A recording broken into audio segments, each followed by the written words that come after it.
네 가지 한번 얘기해 볼래요? 몰드, 캐스트, 석화 과정, 그 마지막으로 그 있었는데 아니, 몰드 캐스트는 하나죠, 하나. 그거 하나요? 네, 몰드 앤 캐스트 하나고, 그다음에 석화, 네, 석화, 그리고 네, 세 번째, 염 들어가는 그 네, 뭐죠? 탄산염 아, 잔해, 탄산, 네. 네, 하고 그다음에 네 번째, 그 그거 뭐지? 어제 배운 거. 그 그 얼음 네, 돼가지고 네, 맞아요, 그렇죠. 완전히 부패 방지되는 거 있죠, 그렇죠? 예. 네, 그렇게 해서 형성되는 네 가지 방식입니다. 자, 그러면은 자, 이제 그렇게 해서 형성된 화석들의 일반적인 특징을 배워보도록 할게요. 자, 지금까지 여러분은 화석화 과정에 관한 내용들을 어느 정도 배웠으니까 이제는 여태껏 발견된 화석들을 통하여 관찰할 수 있는 사실들을 배울 차례다. 일반적으로 지구상에 있는 모든 화석들을 통틀어 화석 기록이라고 말한다. 무엇보다 화석들은 한때 지구상에 살았던 식물과 동물들의 잔해다. 그러므로 이러한 식물과 동물들의 화석은 지구의 과거에 살고 있었던 생명체에 관한 생생한 기록이다. 그렇다면 우리는 화석 기록에서 무엇을 관찰할 수 있는가? 글쎄, 화석 기록을 연구할 때 분명해지는 첫 번째 사실은 퇴적암에서 발견된다는 것이다. 그렇죠? 화석의 대다수는 퇴적암에서 발견이 됩니다. 네. 생각해보면 당연한 거겠죠. 그렇죠? 네. 예. 그래서 그 이유도 나와요. 이것이 무슨 말인지 이해할 수 있어야 한다. 다른 무엇보다도 화성암은 용암으로부터 형성된다. 용암에 붙잡힌 대다수 생명체들은 불행히도 화석화되기보다는 대체로 순식간에 바싹 타버렸을 것이다. 그쵸? 그래서 선생님이 그 예전에 한번 어떤 영상을 본 적이 있는데, 누가 이렇게 그 분화구에 한 사람이 빠졌어요. 네. 참, 불행한 일이죠. 그쵸? 예, 불행한 일인데 어떻게 되냐면은 이렇게 뭐가 이렇게 펑 하고 터지듯이 이렇게 순식간에 이렇게 뭐가 펑 하면서 아예 그 사람 자체가 사라져 버리더라고요. 아, 예, 그게 한 용암이 온도가 한 1000도가 넘는 거로 알고 있거든요. 네. 예, 그러니까 거기에 빠져버리니까 이렇게 순식간에 이렇게 연소돼서 사라져 버렸어요. 그러니까 그런 것처럼, 그쵸? 용암에 사로잡히면은 잔해가 남기보다는 순식간에 다 재가 돼서 사라지는 거죠. 네. 자, 그러나 항상 그런 것은 아니다. 몇몇 화석 뼈들이 있는 것과 마찬가지로 화석 나무가 화성암에서도 발견되고 있다. 근데, 그 화석화되는 그런 과정이 진행되기도 한데요. 그게 왜냐면요. 그 우리 몸에 있는 이런 수분들 있잖아요. 이 수분들이 순간적으로 이렇게 그 뭐라고 해야 되지? 그 단열재 역할을 해주는 상황에서 용암이 급격하게 식으면은 그게 타들어가기 전에 이제 그 암석에 둘러싸여 있는 이런 그 상황이 만들어지기도 한다고 하더라고요. 그런데 극히 일부죠. 그래서 그 화석 나무가 저 같은 원리로 화성암에서도 가끔 발견이 되기도 한답니다. 그러나 일반적으로 화성암에서 화석을 발견하는 것은 상당히 드문 일이다. 이와 같은 방식으로 변성암에서 화석을 발견하는 것도 상당히 드물다. 왜냐하면 변성암을 형성하는 극심한 압력이, 그쵸? 화성암은 이제 요 온도지만 변성암은 이제 압력이 이제 그 문제가 되죠. 네. 대다수 화석들을 부수어버리는 경향이 있기 때문이다. 그래서 가루가 돼서 그렇죠? 돌가루가 되어버리기 때문에 원형을 유지하지 못하는 경우가 대다수입니다. 그리고 또 압력이 올라가면은 온도도 같이 올라가요. 그래서 더 사라지기가 쉽죠. 결국 퇴적암이 화석을 발견할 가능성이 가장 높은 암석의 종류다. 그래서 화석의 첫 번째 특징이 뭐냐? 퇴적암에서 대다수가 발견된다라는 그런 특징을 갖게 된다는 거예요. 이제 대다수 퇴적암은 물로 쌓이게 된다는 사실을 기억하기 바란다. 근데 퇴적암은 그럼 뭐에 의해서 형성되느냐? 물이 있어야 형성이 된다는 거예요. 대다수는. 바람에 의해서 이렇게 날려서 쌓이기도 하지만 그런 거는 암석을 만들 수 있는 그런 요인이 생각보다 적습니다. 왜냐면은 바람에 이렇게 날려서 쌓인다고 해도 바람이 또 불면 어떻게 될까요? 또 날아가요. 그래서 우리가 거기 그 사막에 있잖아요. 사막에 자기 전에 아, 여기 앞에 큰 모래 언덕이 있구나를 보고 이제 방향이 저기로 가야겠지 하고 이제 자고 일어나서 보면 그 모래 언덕이 있을까요? 없을까요? 없어지겠죠. 없어요. 예, 그 바람에 또 날아가서 없어진 겁니다. 저쪽에 모래 언덕이 쌓여 있는. 아, 예, 그래서 그 사막에서는 이렇게 모래 언덕을 보고 방향을 절대 가늠하지 말라고. 예, 그러니까 근데 물은 어때요? 물은 항상 한 방향으로 오르면서 쌓고 쌓고 쌓고 쌓고 하니까 한 번 쌓인 거는 그쵸? 잘 이제 네. 그 사라지지가 않게 되겠죠? 예, 그런 이제 요인들로 인해서 물이 퇴적암을 형성하기에 가장 좋은 그런 매개체가 됩니다. 그래서 퇴적암에서 화석이 발견된다. 근데 퇴적암은 뭐에 의해서 형성된다? 물에 의해서 형성된다. 라는 특징이 있게 되는 거예요. 네. 그래서 요 사실 때문에 이제 또 화석의 이제 일반적인 특징이 하나 또 나오게 돼요. 그래서 나올 겁니다. 자, 이 사실을 비롯하여 대다수 화석들이 퇴적암에서 발견된다는 사실에 기초하여 우리는 쉽게 대다수 화석들도 역시 뭐예요? 물로 인해 쌓이게 된다. 화석이 만들어지려면은 기본적으로 뭐가 필요하다? 물이 네, 물이 필요하다. 그렇죠? 흐르는 물이 필요하다는 결론에 도달할 수 있게 되는 거죠. 그렇죠? 아, 이것은 굉장히 중요한 점이다. 이게 사실 굉장히 중요한 점이라는 거예요. 네, 여러분들 화성 얘기할 때 이런 얘기 들어본 적 있어요? 아니요. 네. 화석이 형성되기 위해서는 물이 거의 절대적인 역할을 한다. 이런 거 들어본 적 없죠. 그렇죠? 네. 네. 그런데 이 저자는 그걸 얘기를 하면서 이게 사실 굉장히 중요한 부분이다라고 이제 지적을 하는 거예요. 물의 작용 없이는 대다수 화석들은 형성될 수 없다. 그러니까 우리가 발견하는 뭐 수많은 뭐 공룡도 있고 뭐 많은 화석들 이런 거 있잖아요. 네. 그런 게 형성되려면은 뭐가 작용했다는 거예요?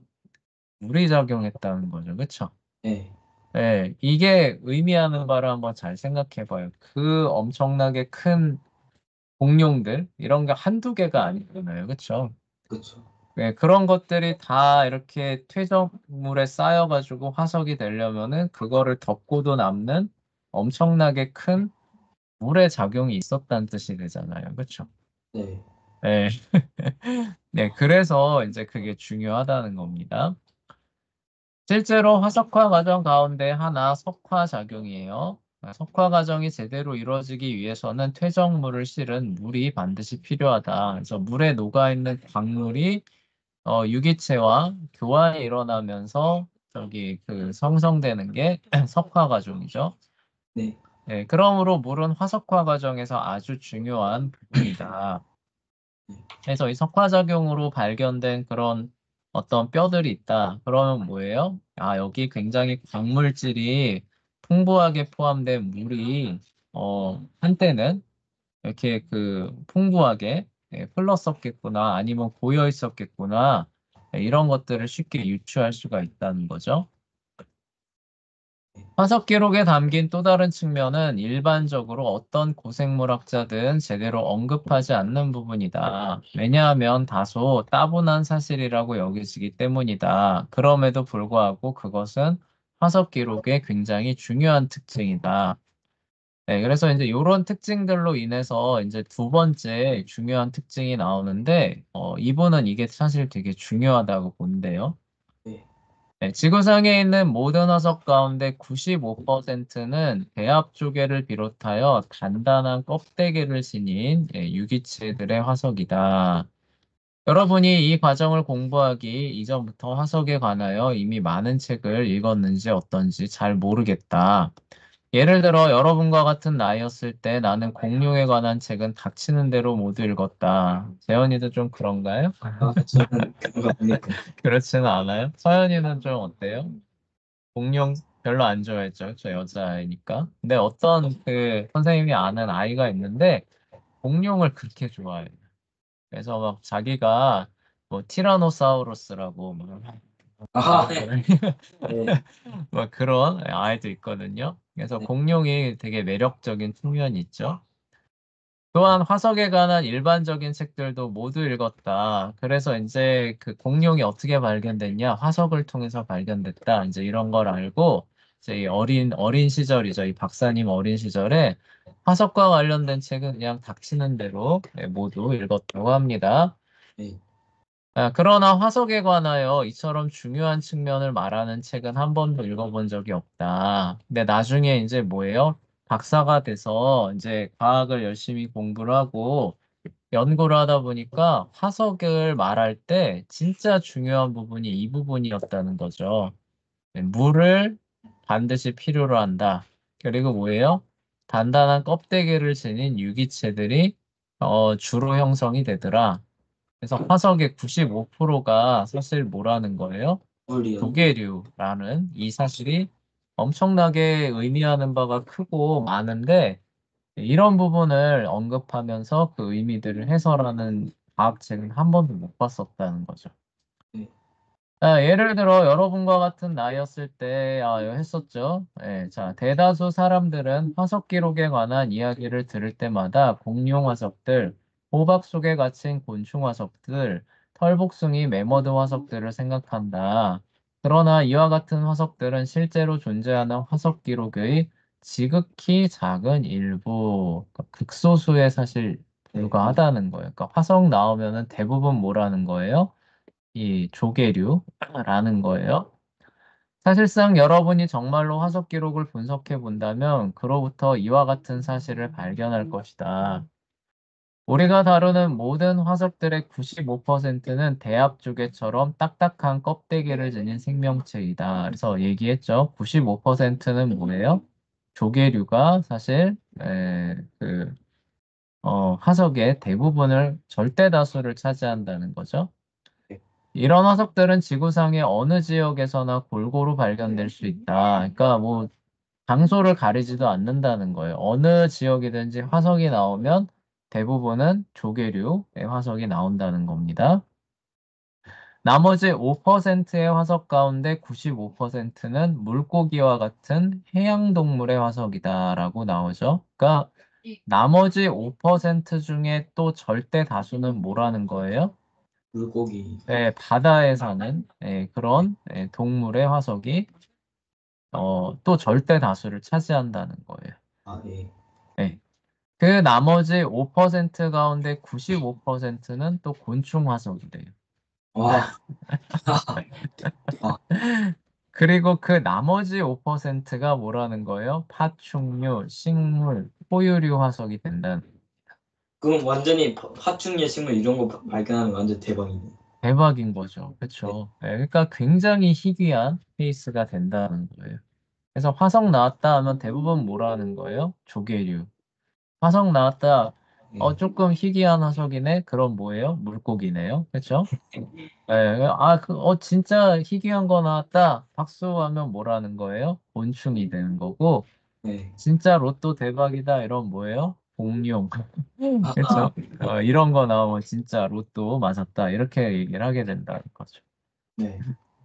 여기에서 잠시 동안 생각해보라. 만약 화석에 관한 대다수 교재들을 읽는다면 여러분은 문자 그대로 수천 가지의 공룡 화석을 비롯하여 그와 유사한 것들이 있다고 생각할 것이다. 그렇죠? 그래서 근데 화석 얘기하면 다 막 공룡 얘기하고 이러니까 막 그게 막 절대 다수를 차지할 것 같은 착각을 일으킬 수 있다는 거죠. 그렇죠? 네, 네. 실제로는 전혀 그렇지 않다. 지금까지 우리가 발견한 전체 화석의 5% 가운데 5%의 5%, 그러니까 0.125%만이 파충류, 식물, 포유류의 화석이다라고 나오고 있죠. 그러니까 뭐예요? 1%도 채 안 된다는 거죠. 그렇죠? 네. 네, 전체 화석의 1%도 채 안 되는 것만이 파충류, 식물, 포유류를 다 합쳐넣은 그 화석이 된다는 거예요. 그러니까 만약에 파충류 따로 하고 식물 따로 하고 포유류 따로 하면 네. 더 낮아지겠죠. 그렇죠? 네. 그러니까 그 우리가 알고 있는 공룡 화석 이런 것들이 사실 얼마나 희귀한 건가, 이런 부분들을 여기서 살펴볼 수 있다는 겁니다. 근데 이 사실이 왜 중요하느냐라는 부분을 이제 설명을 한다는 거예요. 네. 자, 이제 그와 같은 사실을 찬찬히 생각해 본다면 이것을 제대로 이해할 수 있어야 한다. 무엇보다도 훨씬 더 단단한 생물일수록 훨씬 더 쉽게 화석화될 가능성이 높다. 그러니까 예를 들어서 뭐 해파리 이런 거 단단한 부분이 있어요, 없어요? 없죠. 없죠. 아, 네. 그런 것과 조개가 있다고 할 때 동일한 조건이에요. 동일한 조건일 때 해파리나 조개 가운데 누가 더 화석화되기가 쉽다는 거예요? 그 조개가 더 조개죠. 왜요? 단단. 단단한 껍데기가 있기 때문에 그게 뭐 몰든 캐스트 같은 방식으로 화석화될 확률이 훨씬 더 높다는 거죠. 그렇죠? 네. 그래서 그러니까 화석화되는 그런 가능성을 생각해 볼 때, 단단한 껍데기를 가지고 있는 생물이면은 화석화되는 그 가능성이 높기 때문에 비율이 높을 것이다 라고 생각했는데 실제로 보니까 어때요? 실제로 발견되는 화석도 그렇다는 거죠. 그쵸? 네. 그래서 그게 사실이라는 걸로 나온다는 거예요. 네. 대학 조개와 같은 것들에는 단단한 껍데기가 있기 때문에 훨씬 더 쉽게 화석화될 수 있다. 그리고 이제 두 번째 얘기가 말하는 바의 의미를 이제 설명하는 거예요. 또한 물이 화석화 과정에서 믿을 수 없을 정도로 중요하다는 사실을 기억하기 바란다. 그리고 물에 대한 얘기를 합니다. 네. 결국 물 속에 살고 있는 단단한 껍데기의 생명체가 뭐라는 거예요? 우리가 가장 흔히 발견할 수 있는 화석일 수밖에 없다라고 얘기를 하죠. 그렇죠? 네. 그러니까 예를 들어서 육상동물과 해양동물이 있습니다. 누가 더 화석화되기 쉬운 거예요? 죽었을 때? 그 육상 육상동물이요? 해양 동물이다. 해양동물이죠. 그렇죠? 해양동물이 훨씬 더 화석화되기가 쉬운 겁니다. 네. 그런데 아까 말했던 것처럼 같은 해양동물이어도 해파리가 있고 조개가 있다면은 누가 더 화석화되기 쉬운 거예요? 조개가 화석화되기 더 쉬운 거죠. 그렇죠? 네. 그리고 실제로 화석을 발굴을 해보면은 그런 비율로 발굴이 된다는 거예요. 네. 이와 같은 추론 방법을 활용하면 물고기가 다음으로 쉽게 발견할 수 있는 화석으로 자리 잡아야 한다라고 하는데 실제로 그렇게 됩니다. 네. 왜냐하면 물고기는 딱딱한 뼈를 간직하고 있는 동시에 물속에 살고 있기 때문이다. 그러므로 화석 가운데 거의 대다수를 차지하는 것이 바로 대합조개와 물고기라는 사실은 별로 놀랄 만한 일이 아니다. 그러나 화석에 관한 논의를 다른 책들을 읽어보면 대부분 이러한 중요한 사실을 빼먹는다라고 얘기를 하고 있죠. 이게 왜 중요할 것 같아요? 음, 화석을 형성하는 데 있어서 뭐가 중요하다는 거예요? 물의 작용이 그만큼 중요하다는 거죠. 그쵸? 네. 그러면은 육상동물의 화석이 발견이 되는데 그거를 우리가 어떻게 생각할 거냐는 거예요. 아까 선생님이 초반부에 살짝 얘기를 했었죠. 그쵸? 육상 동물이요. 어마어마한 공룡들, 이런 것들은 어떻게 화석화됐다는 얘기예요. 마, 그 마, 화석. 네. 네. 마치 해양동물이 화석화되는 것과 비슷한 조건이 육지 상태에서 조성이 됐다는 뜻이죠. 그쵸? 네. 그랬기 때문에 그러한 엄청나게 큰 동물들, 육상 동물들도 화석화가 진행이 됐다라고 볼 수 있잖아요. 그쵸? 네. 네. 그럴 수 있는 사건이 뭐가 있을까요? 노아옹. 그게 바로 노아 홍수라는 거예요. 아.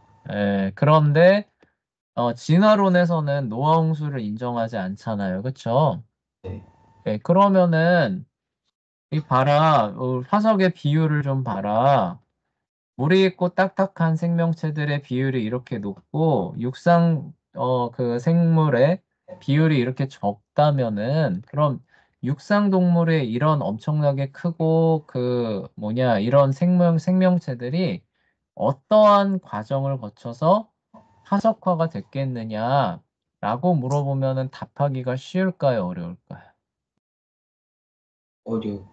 어렵게 되겠죠. 그쵸? 왜냐면은, 그러한 과정들을 봤을 때, 이게 해양 동물들처럼 어떤 유사한 조건들이 있어야 그런 식으로 화석들이 만들어질 거라는 거 아니에요. 제한적이고 짧은 시간이라고 한다 하더라도 그러한 유사한 조건들이 만들어져야 화석이 만들어졌다는 뜻인데, 진화론에서는 그러한 조건들을 상정을 안 하잖아요. 그쵸?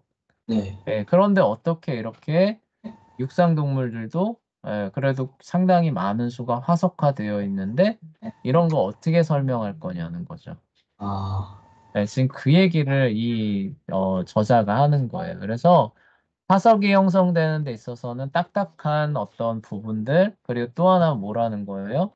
물이죠. 그쵸? 네. 물의 작용으로 인한 퇴적암의 형성이라고 하는 게 굉장히 중요하다라는 거예요. 네. 그 부분을 알고 화석을 살펴보면은 그 화석 기록이 이게 진짜 노아의 홍수가 있었구나라는 쪽으로 생각하게 한다는 거죠. 네. 근데 그런 얘기들을 이제 잘 안 한다는 얘기예요. 네. 자, 재현이 이제 그 다음 달락 읽어봅시다. 다음으로. 다음으로 화석 기록에 관하여 쉽게 주목할 수 있는 사항은 오늘날에도 여전히 살아있는 일부 식물과 동물들의 잔해가 포함되어 있다는 사실이다. 예를 들어 그림 7.3에서 보여준 꿀단지 개미의 화석을 한번 생각해보라. 오스트레일리아에서는 같은 종의 개미가 오늘날에도 여전히 살아있는 모습을 쉽게 발견할 수 있다. 이것은 다른 수많은 화석들에도 마찬가지로 사실이다. 만약 그와 같은 화석을 여전히 살아있는 대성들과 비교해본다면 그 화석과 여전히 살아있는 생명체는 둘 다 본질적으로 동일하다는 사실을 발견하게 된다. 비록 고생물 학자들이 발견하는 수많은 화석들은 오늘날에도 여전히 살아있는 상대가 있을지라도 어떤 것들은 전혀 그렇지 않다. 예를 들어 그림 7.1에서 보여준 매머드 골격을 한번 생각. 비록 오늘날에도 여전히 살아있는 코끼리를 발견하는 것은 지금까지 살아있는 매머드의 모습은 찾아볼 수 없다. 도대체 매머드와 코끼리 사이에는 어떤 차이점이 있는가? 그림에 소개하는 7.4를 보라. 자세히 살펴보라. 그래요. 자, 그리고 또 하나의 이제 특징이 뭐냐라고 했을 때, 자, 뭐라는 거예요? 둘 다 본질적으로 다르다는 거예요. 다르지 않다는 거예요. 산타는 다르지 않다라는 그런 얘기입니다. 그러니까 화석을 보면은 변한 것보다 변하지 않은 것, 그렇죠? 그런 걸 찾는 게 훨씬 더 쉽다는 거예요.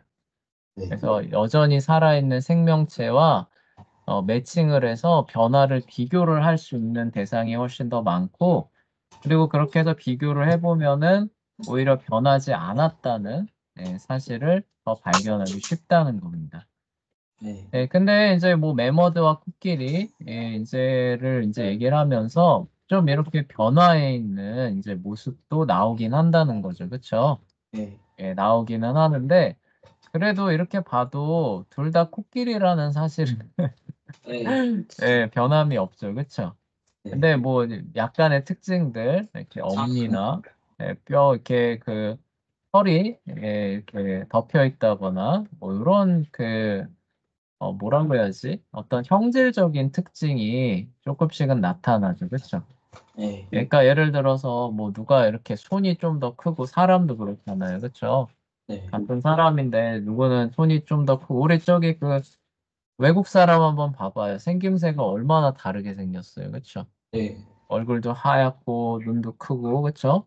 그렇지만 사람이잖아요. 그쵸? 네. 그런 어떤 형질적인 특징과 차이는 있는데, 뭐, 다른 차이들은 그렇게 많지 않죠. 그쵸? 자, 볼게요. 자, 그 다음 서연이가 읽어봅시다. 이어서 그 다음 장. 오늘날에도 여전히 지구상에 살아있는 매머드는 없다. 그럼에도 불구하고 우리는 한때 매머드가 이 세상에 살았다는 사실을 알고 있다. 왜냐하면 우리에게는 화석화된 자료가 남아있기 때문이다. 그래서 우리는 매머드가 멸종되었다고 말한다. 멸종. 한때 지구상에 살았지만 이제는 살지 않은 식물이나 동물의 어떤 종에 적용하는 용어. 비록 고생물학자들이 멸종된 식물과 동물의 여러 가지 화석들을 찾아내기는 했지만 그것들은 일반적인 원칙이기보다는 오히려 예외다. 지금까지 발견된 대다수 화석들은 오늘날에도 여전히 살아있는 상대가 있기 때문이다. 네, 그리고 여기서 중요한 얘기가 하나 더 나오죠. 그쵸? 자, 네. 멸종된 게 뭐라는 거예요? 오히려 예외라는 거예요. 앞서 말했던 매머드처럼 멸종한 동물들, 또 멸종한 거 뭐 있어요? 공룡 있잖아요. 그쵸? 네. 네, 이런 동물들이 일반적이라는 거예요? 아니면은 소수라는 거예요? 멸종된. 예를 들어서 화석을 발견했어요. 네. 그럼 거기에 있는 생명체는 멸종한 생물일 확률이 높아요? 아니면 아직까지 생존해 있는 멸, 그 멸종했, 멸종했을 가능성이 높을 것 같아요? 그렇지 않아요?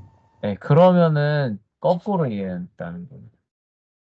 여기 보시면은 여러 가지 화석들을 멸종된 식물과 동물의 여러 가지 화석들을 찾아내기는 했지만 뭐라고 나와요? 그것들은 일반적인 원칙이기보다는 오히려 뭐예요? 예외라고 나오죠. 그렇죠? 아, 네, 지금까지 발견된 대다수 화석들은 오늘날에도 여전히 살아있는 상대가 있기 때문이다라고 나오죠. 네. 그러니까 화석 발견했어요. 그럼 아까 그 뭐 절대 다수는 뭐 대합 쪽이고 뭐 이런 애들이잖아요. 물고기고 이러잖아요. 네. 오늘날에도 얘네들이 살고 있나 살아있나 보면은 대부분 어떻다는 거예요? 살아 있다는 얘기. 네. 네. 근데 멸종한 애들도 있는데 그건 소수로 있긴 있죠. 그게 바로 앞서 봤었던 매머드나 공룡 같은 애들이 때문에. 네. 네. 그래서 오히려 오늘날까지 살아있는 생명체가 훨씬 더 많고, 그리고 그 살아있는 생명체에 뭐 의미 있는 변화가 있나를 따져보면은 변화가 사실상 찾아볼 수 없다라는. 네. 네, 이게 화석 기록에서 또 중요한 특징이 된다라는 그런 얘기입니다. 네. 자, 이제 좀 더 진도를 나가기 전에 여러분이 자신에게 던지고 있을 한 가지 질문에 대답하고 싶다. 그림 7.4에서 나는 매머드에 관한 그림을 제시하고 있다. 오늘날에도 여전히 살아있는 매머드가 이 세상에 있다면 도대체 어떻게 매머드가 이렇게 생겼다는 사실을 알 수 있는지 의아해할 수밖에 없을 것이다. 네, 매머드는 그 분해 방지되는 화석이 있기 때문에 실제 모습입니다. 아, 네, 실제 모습이에요. 네, 매머드 말고 공룡이나 다른 화석들은 사람이 복원한 거예요. 아마 이랬을 것이다. 그래서 그 공룡 생김새 변천사 혹시 본 적 있어요? 아니요. 네, 되게 재밌어요. 그 티라노사우루스 아시죠? 티라노사우루스. 네. 티라노사우루스의 그 엄지손가락 있잖아요. 네. 그 엄지손가락이 처음에는 뿔인 줄 알고 여기다 이렇게 붙여놨었어요. 그게요? 아, 네, 여기다 이렇게 붙여놨다가 이제 그 네. 뼈들을 맞춰보다 보니까 이게 뿔이 아니라 손가락인 것 같은 거예요. 그래서 이제 이렇게 나중에 바뀌거든요. 아, 네, 그래서 이제 그런 부분들을 얘기를 하는 거예요. 그러니까 화석이라고 하는 거는 그 온전하게 남아있는 게 오히려 드물기 때문에 사람이 이제 그 많이 복원을 하는 과정에서 좀 상상력이 많이 동원되는 측면이 있다. 그래서 그게 실제 모습이라기보다는 추정한 모습이다라는 거를 전제하고 봐야 된다는 거죠. 매머드는 예외예요, 매머드는. 매머드는 애초에 얼음 그 구덩이 안에서 완전히 다 갖춰진 게 발견됐기 때문에 매머드는 있는 그대로의 모습이 나오지만 다른 어떤 화석들 있잖아요. 화석들은 대부분 뼈만 남아있고 그 뼈도 다 발견되는 게 아니라 일부만 발견됩니다. 예, 그래서 이제 그것을 어떻게 조합하고 조립할지를 이제 학자들이 추정을 해내서 아, 이게 아마 살아있었을 때는 이럴 것이다 라고 이제 얘기를 하는 거죠. 그래서 그거는 추정된 그림이다 라고 생각을 하셔야 되고 실제 모습이 이랬을 것이다로 착각하면 안 된다는 그 얘기를 하는 거예요. 네. 네, 그래서 글쎄 그 대답은 간단하다. 그러나 여러분이 정말 제대로 이해할 수 있도록 분명히 해야 할 필요가 있다. 네, 우리에게는 매머드 화석이 있기 때문에 매머드가 과거에 어떤 모습이었는지를 쉽게 알 수 있다. 이게 이제 그 얼음덩이 그 얘기하는 거예요. 그러나 거의 대부분의 경우 화석들은 끔찍할 정도로 불완전하다라는 사실을 기억하기 바란다. 그림 7.1에서 보여준 것과 같은 매머드 화석은 매머드가 어떻게 생겼는지에 관하여 우리에게 몇 가지 정보를 제공할 수 있다. 그러니까 그 석화된 뼈 말하는 거예요. 그렇죠? 그러나 털, 피부, 동물의 수많은 다른 신체의 부위는 거의 화석화되지 않기 때문에 대다수 화석들은 어떻게 그 동물이 생겼었는지에 관하여 신뢰할 만한 그림을 그리기에 충분할 만큼 상세하지 않다. 그렇죠? 그 뼈만 가지고 메모들을 복원한다면은 우리가 오늘날 알고 있는 그만큼 복원하기 어려웠을 거란 얘기예요. 네. 그러나 매머드의 경우 우리에게 털, 피부, 다른 부드러운 신체 부위를 고스란히 간직한 몇 가지 믿을 수 없을 정도로 잘 보존된 화석들이 있다. 예를 들어 이전 단락에서 논의된 꽁꽁 얼어붙은 어린 매머드는 고생물학자들에게 매머드의 털, 피부 따위에 관한 여러 가지 표본들을 제공하였다. 결국 매머드가 어떻게 생겼었는지를 알 수 있는 유일한 근거는 바로 우리에게 남아있는 놀라울 정도로 잘 보존된 몇 가지 화석들이다. 근데 이게 운 좋은 케이스라는 거죠.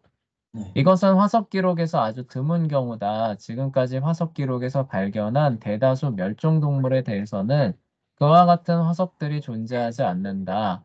결국 우리에게 화석이 남아있는 멸종 생명체들에 관해서는 아주 많은 부분을 아직까지 제대로 모르는 셈이다.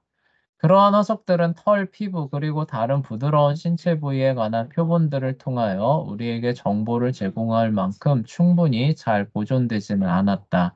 그러므로 공룡과 같은 동물들의 그림을 마주할 때, 그쵸? 그래서 그런 그림을 마주할 때, 이걸 매머드와 같은 레벨로 보면 된다는 거예요? 안 된다는 거예요? 안 된다는 거예요. 네. 네, 대부분은 추정도다. 그리고 미래에 상당히 바뀔 수 있다. 이런 생각으로 봐야 된다는 거예요. 여러분은 상당히 비판적인 시각으로 바라볼 필요가 있다. 그러한 그림들이 기초로 삼은 화석들은 대부분 뼈 조각 몇 개나 이빨 몇 개 외에는 아무것도 포함되어 있지 않다. 네, 그래서 이제 아까 선생님이 얘기했던 그런 케이스들이 나오는 거예요. 처음에 뿔인 줄 알았는데 알고 보니 손가락 뼈였다. 뭐 이런 거. 네. 결과적으로 이러한 그림들의 세세한 부분들은 대부분 정확한 자료가 아니라 뭐예요? 상상력. 사람들이 그쵸 갖다 이제 채워넣은 그런 부분들이 아주 많다라는 거를 염두에 두라는 거예요. 네. 화석 기록에 관한 마지막 특징을 설명하기 전에 잠시 멸종에 관하여 좀 더 다루고 싶다. 과학자들이 추산하는 바에 따르면 지난 1600년 이후로 지금까지 동물 가운데 484종, 식물 가운데 654종이 멸종되었다. 1600년 이후로 지금이니까 대략 한 400년 지났잖아요. 그쵸? 네. 400년 동안에 한 1100종 정도가 멸종된 것으로 집계가 된답니다. 그러므로 멸종이 전체 인류사에서 광범위하게 일어났다는 사실을 깨달을 수 있다. 1년에 한 두세 종씩은 다 멸종한다는 거 아니에요. 평균 잡으면. 그쵸? 네. 1년이면은 두세 종은 우리가 모르고 있었던 어떤 종은 멸종하고 있다는 거예요. 그러니까 굉장히 멸종이 광범위하다. 이런 사실을 우리가 인정할 수밖에 없다는 거죠. 네. 그러한 멸종 가운데 일부는 인간 활동의 결과다. 어떤 것들은 피조 세계의 자연스러운 쇠퇴와 흐름의 결과다. 이게 뭐예요? 아담이 이제 죄를 지은 그 결과로 나타나기도 하고, 그다음에 뭐예요? 인간 활동의 결과로도 멸종이 일어나기도 합니다. 과도한 사냥 이런 거 들어봤었죠, 그렇죠? 네. 그래서 그 옛날에 북미 대륙에서는 그 비둘기 한 종류가 있었는데 얼마나 그게 흔했냐면은 하늘에다가 대고 총을 빵 쏘면은 그 비둘기 한두 마리가 툭툭 떨어질 정도로 네, 그 비둘기가 그렇게 흔했던 종류가 하나 있었대요. 와, 네, 네, 근데 사람들이 그걸 너무 잡으니까 이제 개체수가 점점 줄어가지고 네, 마지막 한 마리가 살아있는 채로 잡히긴 했는데 그게 이제 그 죽어가지고 지금 박제로 만들어 놨대요. 네, 네, 그래서 그게 어떻게 생겼었는지는 아는데 지금은 멸종되어 있는 그런 종도 있답니다. 비둘기 종들에. 네, 네, 그런 인간 활동의 결과도 있지만 대부분은 뭐라는 거예요? 네, 아담의 범죄로 인해서 그냥 자연스럽게 진행되는 것들이 사실 훨씬 더 많대요. 아, 결국 우리는 화석 기록으로 지구의 과거에 멸종이 일어났다는 사실을 알게 된다. 또한 인류 역사 기록을 자세히 살펴봄으로써 멸종이 일어났다는 사실을 알 수 있다. 이와 같은 사실을 새삼스럽게 이야기하는 이유는 멸종이 자칭 환경론자라고 부르는 수많은 사람들에게 그릇된 정보를 제공하는 그럴듯한 원천이기 때문이다. 그러니까 멸종이 이렇게 광범위하게, 그쵸? 꽤 많이, 빈번하게 일어나기는 하는데, 이걸 가지고 이제 환경론자들이 이제 좀 쓸데없는, 그 과장과 공포를 좀 불러일으키긴 한다는 거예요. 네, 그와 같은 사람들이 쓴 책을 읽어보면 해마다 만에서 4만 종의 동물과 식물이 멸종되고 있다고 주장한다. 아까 선생님 뭐라 그랬어요? 1년에 2에서 둘에서 세 종 정도가 멸종하는 걸로 집계가 된다고 하잖아요. 그쵸? 네. 환경론자들의 손을 거치면은 이게 어떻게 되는 거예요? 만에서 4만이니까 이게 몇 배예요, 도대체? 아, 네, 네, 어마어마하게 늘어나죠. 그쵸? 네, 그러면은 이거를 보는 사람들이, 이게 진짜 멸종이, 얼마나 심각한가, 뭐 이런 것들을 이제 그 다시 보게 될 거 아니에요. 그리고 또 그 문제는 뭐냐면 거의 대부분의 경우 이러한 사람들은 이런 재앙을 뭐요? 인간의 활동 탓으로 돌린다. 옛날엔 아까 사냥 얘기했잖아요. 그쵸? 네, 이제는 사냥이 아니라 뭐라고 할 것 같아요? 환경 오염. 공장 많이 돌려서 저기 그 뭐냐, 뭐 오염 물질이 많이 나와서 죽은 거야.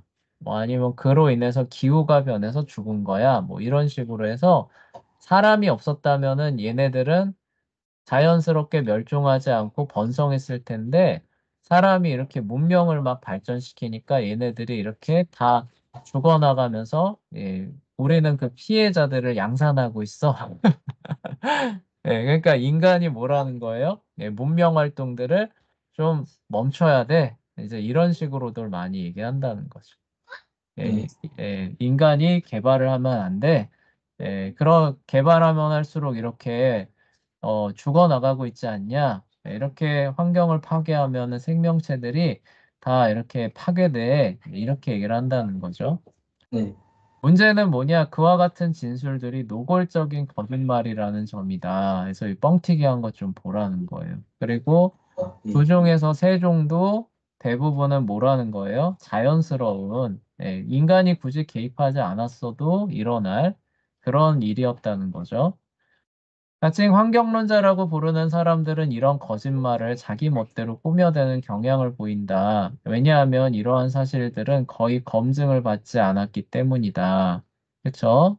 검증 과정이 없이 그냥 비슷하다 싶으면 그냥 마구잡이로 포함을 시키는 겁니다.